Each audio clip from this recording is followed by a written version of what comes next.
Opposition spokesman on tourism, Dr. Wickham McNeill, is calling for the Urban Development Corporation, UDC, to make public the audit report on alleged impropriety at the Duns River Falls and attraction in St. Anne.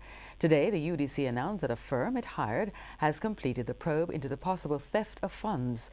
It said copies of the final report have been submitted to Auditor General Pamela Monroe Ellis and the Counter-Terrorism and Organised Crime Branch, CTOC. But Dr. McNeill says the public deserves to know the extent of the irregularities. For some time now, we have heard that there were questions raised with Duns River and the selling of the tickets there, the entrance tickets. We think that more information should be released, that we need to know what it is that was in the release, in the audit, that caused them to send it to the criminal investigations and to the Auditor General. There must have been discrepancies, and it would be good for us to know what it was that they found.